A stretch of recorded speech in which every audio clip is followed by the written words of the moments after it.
I love the cool and fresh morning air. Well, I'm gonna share with you my daily morning skin routine, which is also beneficial for you. So let's get started with step by step. So I have taken a shower and first I usually wear a toner which is from Faces Canada. It tones skin and defines pores for a clear complexion. Revitalift serum which is from L'Oreal Paris. Tap it to use. It advanced technology that penetrates up to 10 skin layers. After serum, I usually use moisturizer which is from also Faces Canada Urban Balance. It penetrates deeply and moisturizes from the ground up. After that, I use sunscreen which is from Mama Earth. Sunscreen is most important for your skin.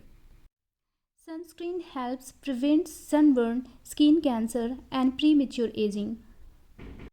And lastly, I apply lip balm. And that's it.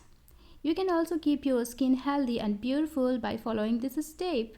Hope you like this video. Thank you for watching me. Bye bye.